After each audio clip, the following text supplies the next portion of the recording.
კოვიდის დროს გარდაიცვალა რამდენიმე წლის წინ დიდი ქართველი ლიტერატორი, კრიტიკოსი, პროფესორი, ჩემი უფროსი მეგობარი, პროფესორი გოგი გაჩეჩილაძე.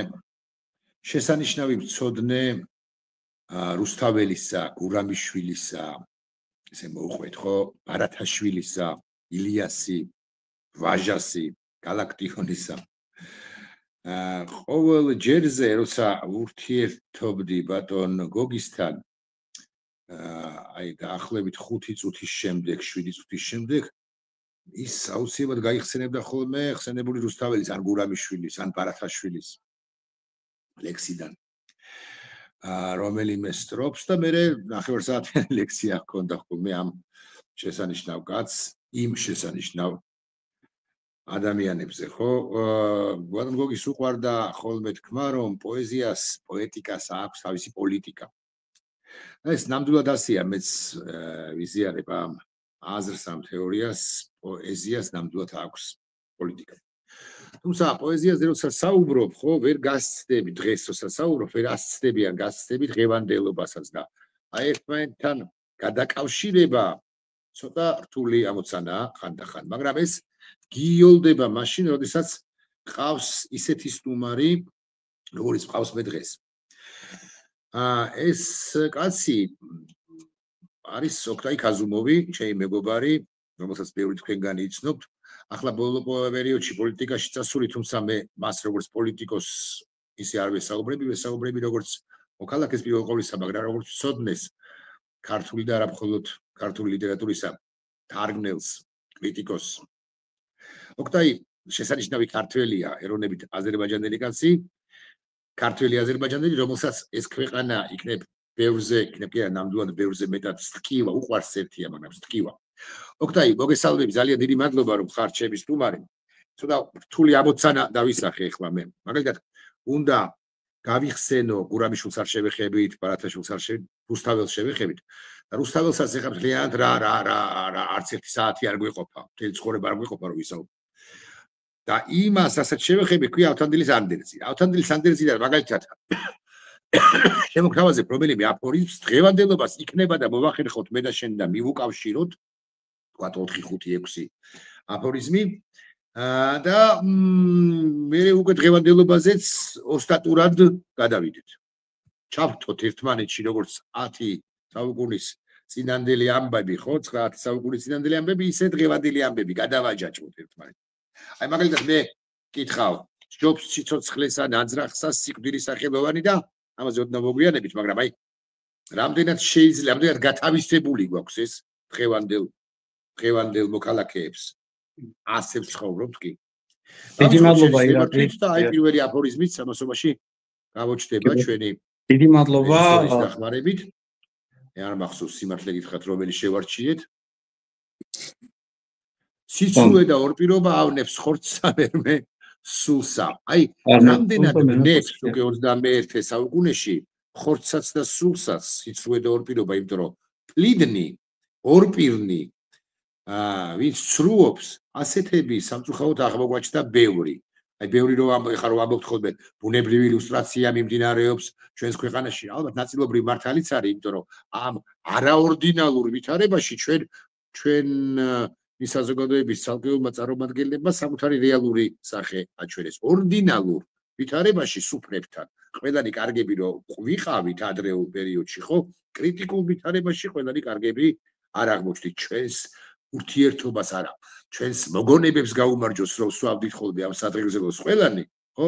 რომელ მოგონებებს ან რა გვაქვს მოსაგონარი, როცა ჩვენ აღმოგვაჩნდა საზოგადოებაში ცრუ და ორპირი ადამიანები, რომლებსაც რომელთა ხორცსაც ვნებს მათივე პოზიცია და სულსაც ალბათ. ისმენ.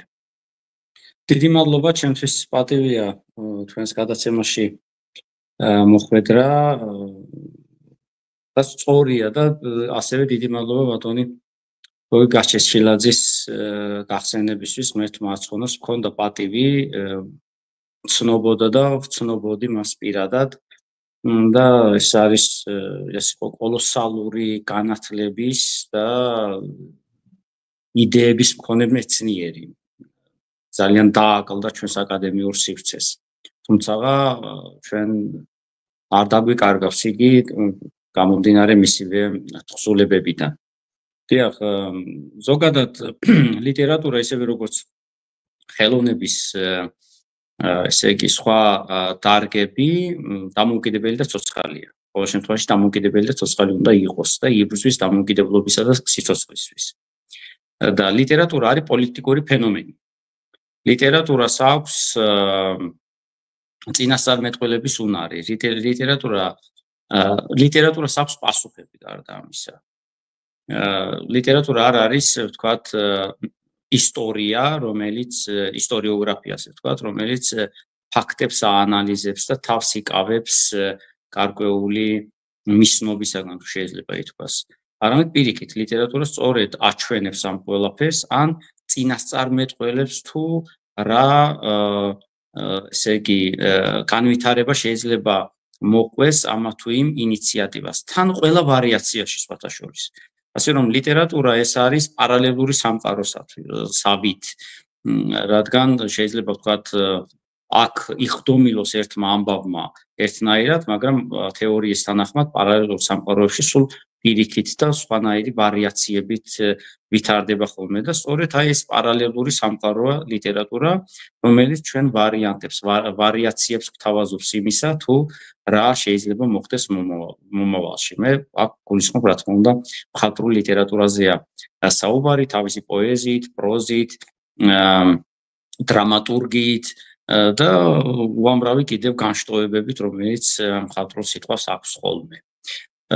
რუსთაველის ხსენება არ არის შემთხვევითი, ჩვენ უამრავი პარალელი გვაქვს და ეს ძალიან კარგია. რუსთაველი საქართველოსთვის არის ისეთივე რამ, რაც თქვათ ესპანელებისთვის დონ კიხოტი,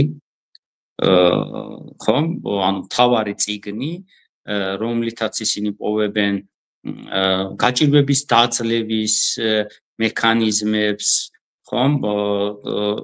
იყენებენ პასაჟებს, შეადგენს შემოსულია მათ ცნობიერებასა და აზროვნებაში, ასეთივეა ვეფხისტყაოსანი ჩვენთვის, თუმცა იმ კითხვის პასუხად მაშინ რატომ არ ვავლენთ ამას და მხოლოდ სადღეგრძელებებლად რატო გვინდა, ეს უკვე არც რუსთაველის ბრალია, არც ვეფხისტყაოსნის, არამედ ჩვენი ფარისევლობის როგორც ასეთის ფარისევლობისა და ზედაპირული ცოდნის.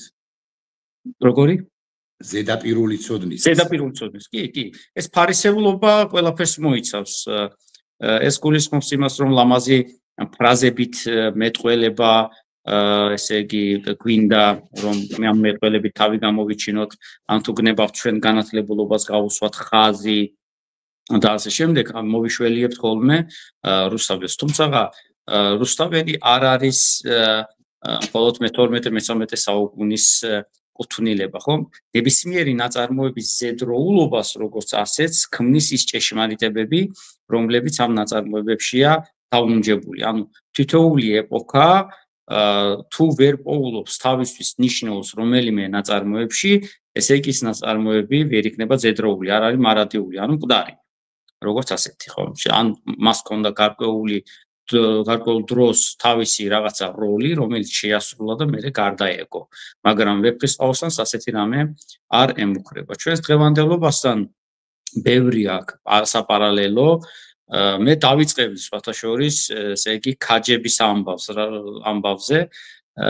რამდენიმე წლის წინ ამაზე იყო საუბარი, როდესაც ყობახიძემ უწოდა ოპოზიციას ქაჯები თუ რაღაც ამდაგვარი და უფრო წინა წარსულიც აქვს ამ სიტყვას თავის დროზე დღევანდელმა პრეზიდენტმა ლეგიტიმურმა ქალბატონმა სალომე ზურაბიშვილმა გამოიყენეს ფრაზა, რომ ქაჯები კი არ მოდიან, არამედ მიდიან და კიდევ ერთი ცნობილი სხარტულა იყო მანამდე ამასთან დაკავშირებით, ვინაიდან აზრთა სხვადასხვაობა ავტორზე, ამიტომ არც ეს არ დავასახელებ, რომ ქაჯობამ გვაჯობა.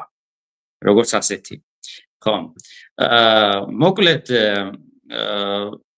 ჩვენ რასაც ვხედავთ, ნამდვილად გვაქვს, ესე იგი, ქაჯებთან საქმე. ოღონდ თუ აი ეტიმოლოგიას თუ დაუკვირდებით და იყო Facebook-ზე ერთი ასეთი კარგი ახსნა, თუ სხვა რამ ეტიმოლოგიური ახსნა არ აქვს ამ სიტყვას, ანუ ქაჯებს, მაშინ იგი უნდა წარმომავლობდეს სპარსული სიტყვისაგან ჩაჯ, რაც ნიშნავს მრუდს, ანუ მრუდეს. მრუდად მავალს, ხო? ზოგადად ქაჯების ფენომენი ვეფხვის ყაოსანში არის ძალიან საინტერესო. მათ არ აქვთ კონკრეტული ეთნიკური სახელი. არც მათი რელიგიის შესახებ არ ვიცით. მაგრამ აქვთ მყარად ჩამოყალიბებული სტრუქტურა, ანუ სახელმწიფო, რაღაცა მმართველობის ვერტიკალით და კიდევ როგორც ნესტანის წერილიდან, ტარიელისადმი მიწერილიდან ვტყობილობთ და ვიტყობთ, ფიზიკა, ქიმიაში ძალიან გამოწვართულები უნდა იყვნენ. ანუ იცნობენ ამ მეცნიერებებს, მათემატიკას, ფიზიკას, ქიმიის კანონებს ნამდვილად და მათი გამოყენება პრაქტიკულად შეუძლიათ, თუმცა სხვა მხრივ ადამიანები არიან. ხო, ანუ ეს არის, ესე იგი, ქაჯურის სიბრძნე, ეს არის სიბრძნე, რომელიც არ ემსახურება სიკეთეს. ანუ სადაც არ არის ემპათია. IQ აქვთ, მაგრამ არა ემპათია. რაც წესით, ესე იგი, ადამიანს ქმნის ადამიანად. აი, ფიზიკოსმა გიადვალმა თქვა ძალიან კარგად, რომ მალე ხელოვნური ინტელექტს ისეთი IQ ექნება, არავის რო არ დაესიზმრებაო, მაგრამ ის მაინც ვერ იქნება ადამიანი, იმიტომ რომ ადამიანი არის ემპათია. დიახ? დიახ, განაგზით, ჩაი. ხო. და ზუსტად, ახაც უკვე ჩვენ მოვნიშნეთ ეს ყველაფერი. პირველი დღევანდელი მე აქციებზე როცა ვიყავი და ვარ კიდევაც და ვისმენ ხოლმე ქაჯეთის ციხეს ადარებენ ჩვენ დღევანდელ პარლამენტის შენობას, ხო, მთავრობის სახლს. და ესეც არ არის შემთხვევითი, იმიტომ რომ საქართველოს დამოუკიდებლობა, საქართველოს თავისუფლება, საქართველოს სუვერენიტეტი დღეს არის დატყვევებული სწორედ ამ დღევანდელი პარლამენტის ესე იგი შენობაში. ესეც ძალიან სიმბოლურია, იმიტომ რომ ეს არის სანუკვარი რამ, აი როგორც ნესტან დარეჯანი, ხო? ნესტან დარეჯანის სახელიც სპარსული გახლავთ, ნის ანდარ ჯაჰან ნიშნავს არ არის იგი ქვეყნიური, არ არის იგი ამ ქვეყნიური. ხო? თავისუფლებაც ზემოდან მოსული რაც არის, აბსტრაქტული რამ არის. სუვერენიტეტიც ასევე, ხო? ჩვენ ხელშესახებად ხო არ გვექნება ის თავს ავლენს სხვადასხვა რამეებში თავისუფლებას, დამოუკიდებლობაც, სუვერენიტეტიც და ასე შემდეგ. და ეს არის სწორედ დატყვევებული დღევანდელი ქაჯების და ქოცების ეს ქე ძალიან კარგად ეწყობენ ერთმანეთს, ხო? ესე იგი მათ სახეს ძალიან კარგად წარმოაჩენს, ხოლო მათი თუ ქაჯების თქვა ბრძოლის ესე იგი მეთოდი იყო რაღაცა ისეთი ზებუნებრივი ამოუხსნელი მათთვის ასე ვთქვათ ფიზიკურ-ქიმიური მოვლენები და ასე შემდეგ, ამათი ბრძოლის საშუალებები გახლავთ დეზინფორმაცია, პროპაგანდა, უტიფრობა, ჩვენ უნდა შემოვიყვანოთ ეს სიტყვა, იმიტომ რომ სხვანაირად ვერ გადმოსცემ, ვერ აღწერ იმას, რასაც ქოცნის ჩადიან და არ ვიცი, კიდევ სხვადასხვა მზაკვარობა რომელიც ძალიან დახვეწეს, თუ შეიძლება რომ მზაკვარობა იყოს დახვეწილი, ხო? და ამას ეთანადება, რა თქმა უნდა, რუსთაველის სიტყვა, რომ სულსრუე და უპირობა ავნებს სულსა, მერმე ხორცსა უფრო, ანუ ეს მათი, ასე ვთქვათ, სულის ესე იგი დამაკნინებელი ფენომენია და შემდეგ, რა თქმა უნდა, აისახება ადამიანის გარეგნობაზეც ეს ყველაფერი, იმიტომ რომ როდესაც სული მახინჯდება და ასე შემდეგ, თვალებში და სახეზე ეტყობა თვითონ საკუთარ, ანუ ადამიანს თავადვე ანგრევს ფიზიკურად და ჯერ ანგრევს ფსიქიკურად, ასე ვთქვათ. ასეთი სიცრუე, როდესაც შენ იცი რომ ტყუილს ლაპარაკობ, მაგრამ მაინც ლაპარაკობ, ეს პირველი ზიანი საკუთარი თავისადმი არის მიყენებული ამით და შემდეგ, რა თქმა უნდა, ფსიქიკური არაჯანსაღობა, ფსიქიკური ტანჯვა იერზეც აესახება ხოლმე ადამიანს, რასაც ჩვენ ვხედავთ. თუმცა, მოდავ გადავახტეთ მოვლენებს შენის ნებართვით, რუსთაველთან ჩავჭერთ რასაკვირველია. მე ვახსენე მგონი, ხო? ამგვარი აფორიზმი, ამგვარი სიტყვები. ახლა ეკრანზე წერია რაც აღმერც არასწადდეს არასაქმე არ ამაზე ვისაუბროთ რაც აღმერც არასწადდეს არასაქმე არ იქნების კი რუსთაველი მოგეხსენებათ ეს არის გვიანი შუა საუკუნეები და ადრეული რენესანსი ხო და შესაბამისად აქ არის დაბალანსებული ჩვენთან კომუნისტურ პერიოდში წარმოდგენილი იყო თითქოს რენესანსი ათეისტური ხანა იყო აზროვნების არა და ასე არ არის ხო შუა საუკუნეებში სამყაროს ცენტრში იდგა ღმერთი რენესანსის დროს ორივე დგას ღმერთიც და ადამიანიც ხო ანუ ეს არის ჰუმანიზმი უფრო ინდივიდუალური გააზრებით ანტიკურ სამყაროშიც იყო ჰუმანიზმი მაგრამ იქ ინდივიდუალურობა არ იყო რენესანსმა შემოიტანა ინდივიდუალიზმი ამ ჰუმანიზმში ხო აი კერძო პიროვნება როგორც რომელთა თქვა რომ ესე იგი ეს პიროვნება ერთმანეთსაგან სხვაობს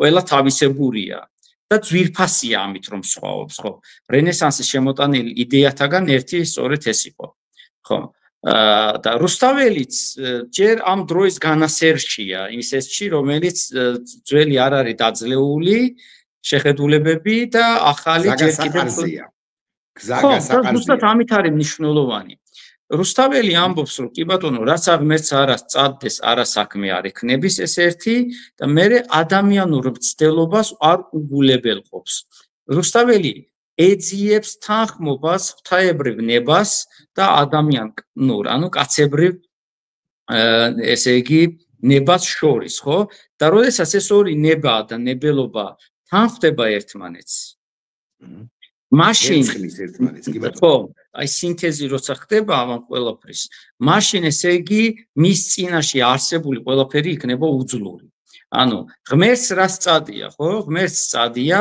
სიკეთე და თუ ღმერთს არ სწადია რაღაც ის არ იქნება მაგრამ ვინაიდან ღმერთს სიკეთეს სწადია ადამიანი უნდა იბრძოდეს იმისათვის რომ ეს სიკეთე მოიხელთოს მთლიანად პოემა არის სიკეთისა და ბოროტების ურთიერთბრძოლა ოღონდ რა ფორმებით თინათინი სვამს ფილოსოფიურ კითხვას ხო ანუ ბოროტინცა რაც შეექმნა კეთილისა შემოქმეც აი მოდით დავფიქრდეთო და თან აქ ქალების თემა ძალიან საინტერესო ქალები აზროვნებენ ქალები არიან ბიძგის მიმცემები იქნება თინათინი იქნება ქალები წარმართავენ პროცესს ზუსტად მამაკაცები რამდენადმე აქ არიან საშუალებანი ეხლა თინათის ძალიან აინტერესებს ვინ არის უცხო მოღმე მაგრამ თვითონ გამომდინარე პატრიარქალური რაღაცები თუნდაც თანამდებობრივიდან წელზე ხმას ვერ შეიმამს და ვერ მივა უცხო მოღმის საძებნელად ხო მისთვის ავთანდილი არის საშუალება ერთგვარი რომ დაამტკიცოს ეს ფილოსოფიური აზრი რომ როსტევანს და ავთანდილს ამ უკანასკნელს საერთოდ არ აინტერესებს ვინ დაინახეს ვინ არა ჭმუნვები არ აქვს საკუთარი ფიქრებით არის თინათინთან რომ ეშმაკი კი არა ერთი კერძო ინდივიდი ადამიანი შემოეყარათ რომელსაც აქვს ადამიანური გასაჭირი და გაჭირვება და ჩვენ უნდა გავიგოთ რა სჭირს ამას ხო და მთელი პოემა არის ამაზე დეტექტიური ჟანრებით აწყობილი რომ ვინ არის ეს ადამიანი და რა სჭირს მას და როდესაც ამას ავთანდილი ესე იგი გამოარკვევს და ადგენს შემდეგ მეორე კვანძი იხსნება უпростоრად მეორე ესე იგი რკალი იწყება ისევ დეტექტივობის თითქმის შეიძლება ითქვას ეს არის სად არის ნესტან დარეჯანი ხო და ჩავა ფრიდონთან კარგი გამომძიებელივით გამოკითხავს მარშრუტ დაადგენს მარშრუტს მე მობაღდადელ ვაჭრებს გაყვება ბულანშაროში და იქ ფატმა ხათუნს ხვდება და მე იქიდან კიდევ ასე ვთქვათ ირკვევა ეს ყველაფერი და რკალი იყრის მე მესამეა თუ როგორ გამოიხსნით მას დიახ კი ბატონო გამოხსნის ხო აი ამ ყველაფერს ის ამბობს რომ ვინაიდან ჩვენი ამოცანა არის ის რომ დავადგინოთ ბოროტება ღმერთისგან მოდის თუ არ არის ღმერთისგან აი იმ თეზა რაზეც ჩვენ გვეუბნებიან რომ ბოროტება არის უარსო რომ ბოროტება არის სახეცვლილი სიკეთე შუქუ და ნათელმოკლებული სიკეთე ვნახოთ ჩვენს პრაქტიკულ ცხოვრებაში ეს ასეა თუ არა და დაადგენენ რომ ასეა ბოროტსა ძლია კეთილმან არსება მისი გრძელია, ხო? აი ამ აფორიზმით, ამ ლოზუნგით ფაქტობრივად ესე იგი იკვრება ეს ყველაფერი. მანამდე, ოქტაი, ვიდრე ამას ვიტყვით, რომ როცა ძლია კეთილმან არსება მისი გრძელია, მანამდე რუსთაველი გვთავაზობს, პარალელურად შეიძლება ასე ითქვას, გვთავაზობს კიდევ ერთ საბოქმედო გეგმას. ის გვეუბნება, მე ვახსენე კიდეც, სჯობს სიცოცხლესა ნაძრახსა. ანუ ასე დაბეჭავებულად, გაუბედურებულად, დამარცხებულად მიზნოდ და უმიზნოდ ცხოვრებას. ხო? სჯობს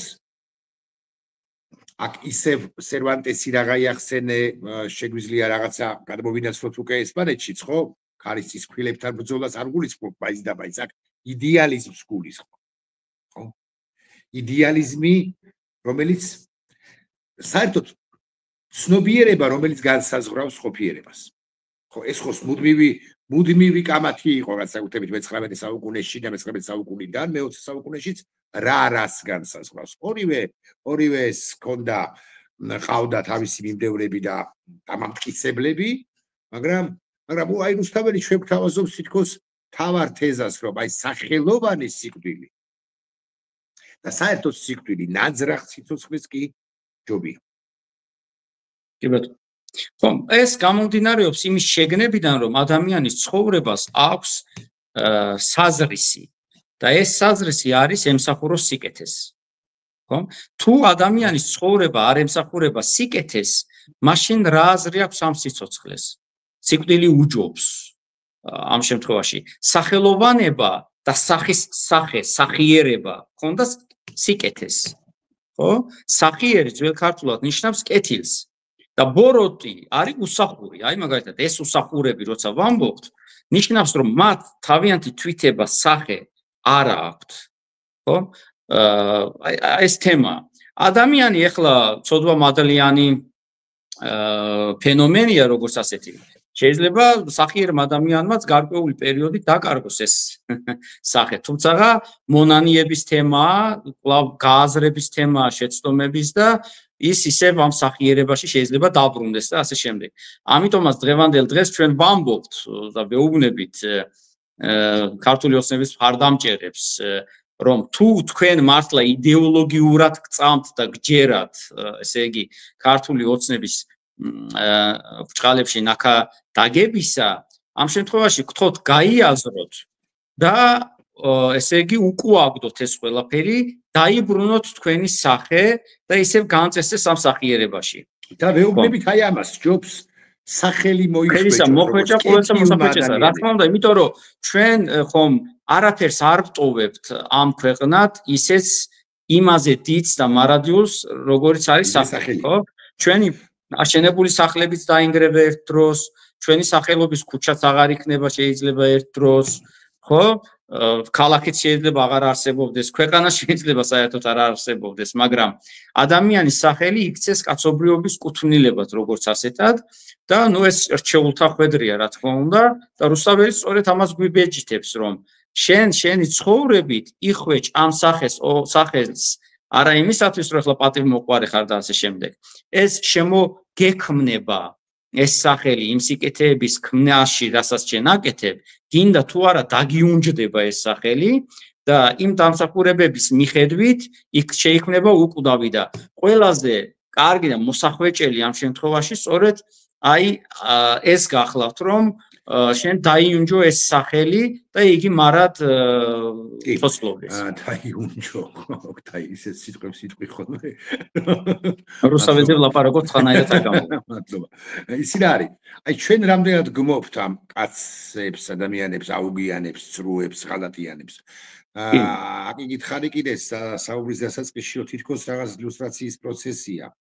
ხო, ჩვენ გავიგეთ, გავისიგრძე მივხვდით კი იმას, რომ თურმე მიზეზთა გამო, ეს აუგიანი, ცრუ და ღალატიანი მოქალაქეები ჩვენს გარშემო ბევრნი არიან. და ამ ბევრმა ახლა უკვე ღვთაებრივ კომედია შემიძლია გავიხსენოთ. მოკლედ, ბევრი ბრუტუსი აღმოჩნდა, ხო? ჩვენს გარშემო. ხო ბევრი იუდა აღმოჩნდა ეხლა პირდაპირ ვიშვილებით ცხადი არ ბრუტუსს ვერ შევადარებ იმიტომ რომ ბრუტუსი იდეალისტი იყო და ის რესპუბლიკის მომხრეს წარმოადგენდა ესენი ქვეყანას ანადგურებენ ხო აი რამდენად გმობთ ჩვენ პატივცემულ კი არა პატივცემულ აუგიან ცრუ მოქალაქეებს რომლებიც გარშემო უხვად აღმოჩნდა კი ჩვენ დავიწყეთ ამის გააზრება შენის ნებართვით მე უკვე წავიყვანე დასასრულისკენ და ჩემი უსაყარი ანდერსიდან ჩემი უსაყვარლესი სიტყვები გავიხსენო თუ საწურთო მან დამამხოს ამონათ და ახლა ჩვენთან და ამაზეც ვისაუბრებთ ჩვენ ახლა ვინიშნავთ პოემიდან ადგილებს და მსმენელი თვითონ გაავლებს პარალელებს ვეფხისტყაოსანთან და დღევანდელობის ამბავთან ხომ რამდენად გმობთ ჩვენთან უკვე დაიწყო იმის თქმა რომ არავის არაფერი არ უნდა შეერჩეს ოღონდ სამართლებრივად ხომ და ასეთ ბოროტებას აღარ გავაგრძელებთ ხომ ოთარ ჭილაძე ამბობს რომ სანამ არ შევწყვეთ ნაძირალებისთვის ბოდიში მისი სიტყვებია ხელის ჩამორთმევას მანამდე არ ვერაფერი გვეშველება ეს ციკლური იქნება მესამე მეოთხე მეხუთე წრეზე წავა ანუ შემგუებლობის ვითომ კულტურულობის და იმის ასე ვთქვათ მომიზეზებით და მოსაბაბებით რომ არ შეიძლება ახლა სუფრასთან ვართ და არ შეიძლება ახლა ვთქვათ პატივი ვცეთ ოჯახს და ასე შემდეგ და ასე შემდეგ ხო ჩვენ მკაცრად უნდა ესე იგი გავავლოთ ხაზი ნამდვილ და ჭეშმარიტ მიმტევებლობასა და გულუბრყვილობას შორის ჩვენ გამოვდივართ გულუბრყვილობის ფაზიდან და ვინიშნავთ ამ ადამიანებს და ვამბობთ რომ ჩვენ ფიზიკურად არ შეგეხებით რა თქმა უნდა თქვენ გაქვთ უფლება და იცხოვრებთ საქართველოში ოღონდ არ შეიძლება მაგალითად იმ მოსამართლემ რომელიც კონვეიერულად ესე იგი რომელსაც გამოაქვს განაჩენები არ შეიძლება რომ სასამართლო სისტემაში ამის იქით მუშაობდეს ხო არ შეიძლება ის პოლიციელი სპეცრაზმელი რომელიც კანონს არ ღვევდა, წესდებას არ ღვევდა, შინაგანაწესს არ ღვევდა, ასე ვთქვათ, ამ დაპატიმრებულებთან, მოპროტესტებთან მიმართებაში მუშაობდეს ძალოვან სტრუქტურებში. არ შეიძლება ადამიანი, რომელიც ლოიალური იყო ამ სისტემის მიმართ და ამართლებდა ყოველივე ამას და არ გმობდა და აღარ დაგმო, ესე იგი, იკავებდეს საჯარო სამსახურს და ასე შემდეგ. სხვა მხრივ, რა თქმა უნდა, ყველაფერს გავაკეთებთ იმისათვის, რომც არ ვეთანხმებოდეთ, მათი აზრების გამოთქმის სივრცე და თავისუფლება იყოს დაცული. აი, ესე იგი, რუსთაველთანაც ზუსტად ასეა. იდეალისტები არიან ის გმირებიც, მაგრამ როდესაც საქმეზე მიდგება, ხელის გამოღებაც შეუძლიათ. და ეს ხელის გამოღება არის ძალიან ლეგიტიმური. ახლა არც ავთანდილი დასხმია თავს მეკობრეებს იქით, არც ტარიელი დასხმია თავს, ასე ვთქვათ, ხატაელებს, ერთი შეცდომა, სადაც მოუვიდა, რომ იმის ხვარაზმშატზე მოკლა, ისიც სიყვარულის გამო შემოექცა უბედურებად.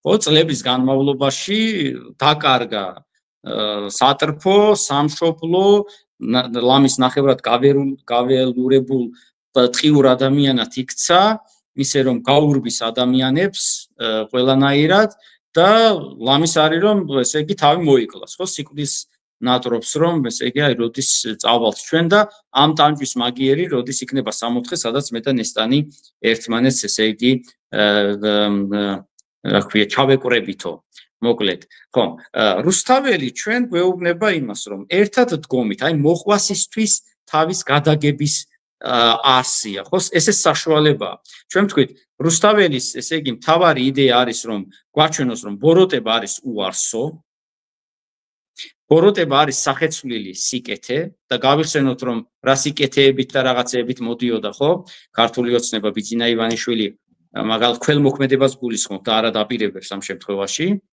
და ესე იგი სიკეთის განსახიერებად და სიმბოლოდ იყო აღქმული ზოგადად მეორე მისი სიკველი იყო ის რომ ის მდიდარი ადამიანია და ბიუჯეტის ხრამოს არ დაიწყებს მაგრამ პირიქით მოხდა და მე აბსოლუტურად შეიცვალა ეს ყველაფერი და ახლა ყველანაირ ცუდთან და ბოროტებასთან ასოცირდება ამ ადამიანის სახელი და სამართლიანადაც ხო და რუსთაველის ამას ამბობს ეხლა ჩვენ როგორ ვქნათ იჩაგრება ერთი მოქალაქე და სხვა მოქალაქე თუ დადუმდება მაშინ ბოროტების არსებობის ხანგრძლივობა გაიწელება ძალიან. და თუ ჩვენ მოყვას ან სოლიდარობის კულტურა, რასაც გვეუბნება, თუ მოყვასი გასაჭირშია, შენ არა გაქვს პირადი უფლება პირადი ბედნიერების. ავთანდილი რომ ჩავიდა, ერთადერთი მისი ჩავიდა, რომ ნახა და გაეხარდა ძალიან ტარიელის ხილვა, რომ მის ამბავს წავიღებ თინათინს, წავუღებ დავქორწინდებით და ვიბედნიერებთ. მაგრამ როცა გაიაზრა ტარიელის პიროვნების სიღრმე და მისი ტრაგიზმის სიღრმე, მან აუკრძალა თავის თავს ბედნიერება მანამ, სანამ ტარიელს არ მიაწევდა ესე იგი სიკეთეებს, ხო? და ამის შემდეგ უკვე ავთანდილისთვის ესე იგი სტიმული აღარ არის თინათინი. ავთანდილისთვის სტიმული უკვე სწორედ ტარიელი იქცევა, ანუ მოყვასისადმი სიყვარული იქცევა. ხომ? აი ეს ამ თეზიდან გამოდის. უამრავი პარალელის დაჭერა შეიძლება დღევანდელ აქციებთან. იქ სოლიდარულობა, იქ ასე ვთქვათ, ერთმანეთის დაპურება, მოფრთხილება, გარემოს ასე ვთქვათ, მოფრთხილება გახლავთ გარდა ამისა, იქ ვაჟკაცობის აქტებია. ამას ეს შესანიშნავია თან მოზომილად, თორემ 300,000 და 200,000, 100,000 ადამიანს ძალიან შეუძლია, როგორ გითხრათ, ესე იგი, რაღაც ჩალის ღერივით დაშალოს ის სპეცნაზი. დამიჯერეთ რა. ვერაფერს ვერ უზამენ. მაგრამ აი ეს ბოროტებასთან ბრძოლის კულტურას ავლენს რუსთაველზე და არა მხოლოდ რუსთაველზე შეკრებილი ხალხი. და ეს მარშები ძალიან მომწონს მე. ეს არის თითქოს სხვადასხვა კუთხიდან, სხვადასხვა აზროვნების და ენერგიის მქონე და ჯგუფების, ადამიანების პიროვნებების ჯერ პატარა ჯგუფებს ქმნიან და ზოგჯერ პატარაც არ არის, ძალიან საკმაოდ მოზრდილია, ხო? ერთად სოლიდარულად არიან ერთად და შემდეგ სხვა ჯგუფებთან ერთიანდებიან და ქმნიან საქართველოს ძალიან კარგ, ძალიან გულმისავალ, ესე იგი, სახეხატს. ასე მოხდა ვეფხისტყაოსანში. ფრიდონი თავისი 300 კაცით იქიდან, აქედან ტარიელი, აქედან ავთანდილი შეიყარნენ სწორედ ესე იგი ქაჯეთის ციხესთან. შიგნიდან ნესტანის ამბავი, მისი აღწერა ძალიან საინტერესოა. გუშაგები როგორ დგანან, როგორ იცვლებიან და ასე შემდეგ გეგმა ჩამოუწერა ყველაფერი და შემდეგ აქ ბჭობა იმაზე, რა ვარიანტი ემჯობინება იმისა, რომ ქაჯეთის ციხე იქნეს აღებული, ხო? ჩვენთანაც ახლა გეგმას ითხოვენ, ჯერ არ არის ასეთი მკაფიო, იმიტომ რომ ჩვენ არ გვინდა და არ გვსურს, აშკარად არის საზოგადოებრივი დაკვეთა იმისა, რომ რევოლუციური ცვლილება არ გვინდა. ჩვენ გვინდა მაჰათმა განდისეული ევოლუციური ცვლილება და სიყვარულით უნდა დავამარცხოთ ქაჯები, განვარიდოთ ამ ყველაფერს და შემდეგ ესე იგი გამოჩნდება ვინ არის მართლა ბოროტი საზღვრით თვალსაზრისით და ვინ არის ესე იგი გაბოროტებული მათგანვე და შემდეგ ჩვენ ვნახავთ თქვათ გამოირჩევა ყველაფერი. ეხლა ეს ყველაფერი ერთ დიდ ბნელ თითქოს დაუმარცხებელ მასად ჩანს, მაგრამ ასე არ არის. ოქტაი, უღრმესი მადლობა, იმიტომ რომ მე გულახდილად გეტყვით, რომ მე არ ვიცი მაყურებელს ამდენად კარგად ეს მისხმა. მე მინდოდა ასევე საუბარი კიდევ ერთ აფორიზმზე თუ საწურთო მან დამამხოს ყოველთან მაგრამ ეს არის სპერკლად მისვლის მომენტი. ანუ ამ გზაზე შეიძლება საწურთო დაგამხოს, მაგრამ სახელი დაგრჩება. ანუ ეს არ არის გზა იავარდებით მოფენილი. ამას ამზადებს, ხო? მე საუკუნეთა შემდგომი საუკუნეებიდან გამოხდება მრავალი საუკუნე და ნიკოლოზ ბარათაშვილი გაეპასუხება, ხო? თუდად ხომ მაინც არაჩაევლის ეს განწირულის სულისკვეთება. სულისკვეთება კი არ არის განწირული, არამედ განწირული ადამიანის, თავგადაგებული ადამიანის სულისკვეთება არის. კი. და ზუსტად ესე იგი ბარათაშვილი კიდევ სხვა რამეს გვეუბნება, რომ თუდად ხომ მაინც არ ჩარის განწირულის სულისკვეთება დაგზა უვალიო იქ ამბობს. შენგანთელი მე რა შევა მაინც დარჩება. აი ბარათაშვილი როგორ ამბობს, ხო, როგორ ეხმიანება რუსთაველს, რომ არ დამიტიროს სატრფომ გულისამ. არ დავიმარხო მოყვასა შორის და მშობელი და ასე შემდეგ. მიღის ეს ყველაფერი, იმიტომ რომ მე მსახურობ სიკეთეს და გააზრებული მაქვს რომ შეიძლება საწუთრო დამამხოს, მაგრამ საწუთრო მარტო მე ხო არ დამამხობს, ყველაფერს დაამხობს საწუთრო. აბსოლუტურად ყველაფერს წალეკავს. ამიტომაც ჯობს სახელისა მოხვეჭა ყოვლისა მოსახვეჭელის, იმიტომ რომ სახელი თუ და ერთი კითხვა, აი ეს ხაზი რა, აი მე სულ არ გავიხსენებდი, მაგრამ ეს ხაზი რუსთაველი გურამიშვილი, ბარათაშვილი, პოეზიაში ილია ვაჟა. ილია მე უკვე galaktioni არის წაკითხვადი კი არა იკითხება. კი, რა თქმა უნდა. იქიდან ამოდის. აი კიდე გაქრა აღარ არის ხმა. ო, არის მის. ანუ რა თვალსაზრისით galaktioni როგორ იკითხება, მაშინ შეკითხვა უნდა დამიზუსტოთ. რას გულისხმობთ ამაში? თავიდან ოდიში? თქვენ ბრძანეთ რომ galaktionio, ანუ რა კონტექსტში ახსენეთ? გაგრძელების ამბავში. ეს უწყვეტი ხაზი მეთქი. რუსთაველიდან ვიდრე galaktionამდე. რა თქმა უნდა. თითქოს ისინი აგრძელებენ, მემკვიდრეობას გადასცემენ. ხო, ესე რო ვთქვა, კარგით ეწევ სხვა ადამიანს ვახსენებ. ნიკოლოზ ბარათაშვილი ჩემი არის ერთადერთი რომანტიკოსი, მაგრამ რომანტიკოსი, რომელიც ყალებში შექმნა სოლომონ დოდაშვილმა. ხო, სოლომონ დოდაშვილის წვლილი უზარმაზარია. ხო, დავით გურამიშვილი თეორიული ისინი მისცა მას, ასე ვთქვათ, საჭურველი რომანტიზმზე, მაგრამ ის გამოხატვა შემდეგ ის გენია, რა თქმა უნდა, თვითნაბადია. რა თქმა უნდა, მეც წვეტილად მესმის, მაგრამ აი გავიგე სიტყვა მაგალითად გენია, ხო კიდე რაღაც სხვას უნდა გავიგე. galaktionis ამ ხაზის გამაგრძელებელია მეთქი, ამის გმა მინდა დაწყებულის რუსთაველიდან ვიდრე მე-20 საუკუნის 50-50-იან წლება, ნუ 20-იან წლებამდე მაინც აი თავარი galaktioni მაინც ამ პერიოდშია, ხო, 10-იან 20-იან წლებში. კეთილი. ოქტაი, ძალიან დიდი მადლობა. ვეღარ ვაგრძელებ, იმიტომ რომ მართლა წვეტილად მესმის და ანა მაყურებლისთვის ეს 27 წუთიანი ვიდეო დარწმუნებული ვარ, იქნება პრიად საინტერესო. ჩვენ აუცილებლად შევხვდებით ერთმანეთს, ონლაინ შევხვდებით და კიდე გადაცემაში შევხვდებით და საერთოდ შევხვდებით და ამ რევოლუციურს ჯერ არ დახულს, ჯერ არ გაგონილს, ხო, რაღაცა galaktioni ვახსენებ ხოლმე და ხოლმე, მაგიტომ ჩვენ დავასრულებთ წარმატებით. ერთმანეთისთვის სასიკეთოდ და ქვეყნისთვის სასიკეთოდ და სიკეთისთვის სასიკეთოდ მეთქი, ასე ვიტყვი. აუცილებლად. დიდი მადლობა. ოქტაი გაზუბოვი იყო ჩემი სტუმარი, დიდი მადლობა ოქტაის. რამდენიმე წუთში ჩვენ, რამდენიმე ხანში ჩვენ სწორ აზროვნებასაც შემოგთავაზებთ. მადლობა.